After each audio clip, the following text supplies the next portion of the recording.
Jean-Guillaume Lafay, je me présente, je suis le CEO de l'entreprise Mablink Biosciences. Donc Mablink est une biotech qui évolue dans le domaine de l'immuno-onco et plus particulièrement dans le domaine des thérapies dites ciblées.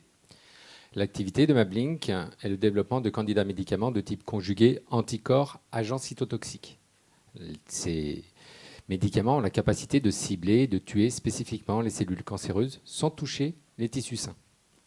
Aujourd'hui, Mablink, c'est à peu près 25 collaborateurs, une grosse hypercroissance, on sera une quarantaine d'ici quelques semaines. Et nous sommes situés intramuros à Lyon.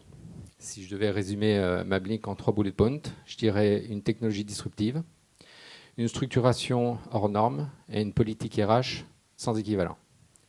Alors, le domaine d'activité actuel des ADC souffre de problèmes de production des ADC. Les conséquences font que les médicaments obtenus, les effets thérapeutiques ne sont pas au rendez-vous pour des problèmes de stabilité et de pharmacocinétique.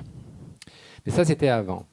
Mablink a réussi à développer une plateforme technologique simple à mettre en œuvre et qui permet l'obtention de candidats médicaments aux effets très nettement améliorés, tant d'un point de vue de la stabilité que de la pharmacologie. Alors, comment ça marche ? L'idée, c'est que nous greffons une entité chimique sur les ADC qui a la capacité de rendre le médicament complètement furtif pour l'organisme. En clair, on arrive à générer comme des molécules du soi. Ces molécules sont stables grâce à la technologie.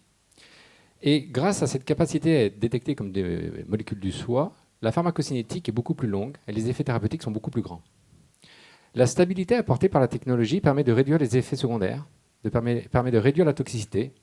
En clair, vous comprenez qu'on a augmenté considérablement la fenêtre thérapeutique. On s'est rendu compte que nous pourrions traiter beaucoup plus de patients dans les indications connues grâce à cette technologie, parce qu'elle est très efficiente. Et cerise sur le gâteau, on s'est rendu compte qu'on va pouvoir traiter des cancers qu'on ne pouvait pas traiter auparavant. Alors, le marché de l'oncologie, je vous fais grâce de tous les mauvais chiffres. Vous les connaissez tous et on est là pour parler de bonnes nouvelles.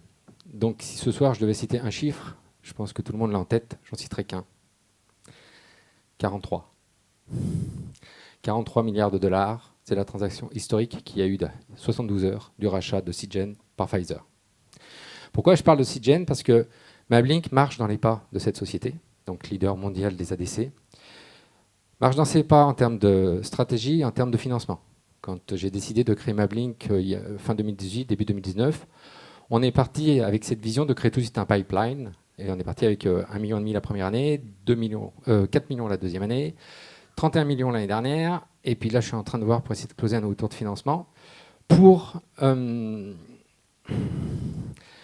alimenter, entre guillemets, le business model tourné patient de Mablink. Alors, qu'est-ce que ça veut dire un business model tourné patient ?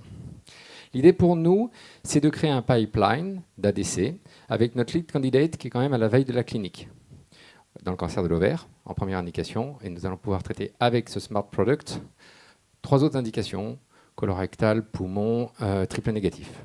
Nous avons déjà lancé 4 autres produits en développement, et nous licencions la technologie à des partenaires suffisamment smart, suffisamment justes, toujours pour accélérer l'accès des médicaments aux patients. Voilà. Le et demain, pour la question de et demain, en fait, Mablink roule bien, elle a de super bons résultats, l'équipe est juste magnifique. On aimerait pouvoir réussir à produire en France. Voilà, parce que tout ce que l'on fait, tous nos développements sont faits à l'étranger. Et bien que l'équipe déroule, à titre de CEO, je commence à regarder si c'est possible de trouver une structuration de filière, des partenaires pour produire ici et créer en plus du tissu économique et un projet un peu plus sociétal, on va dire, que santé.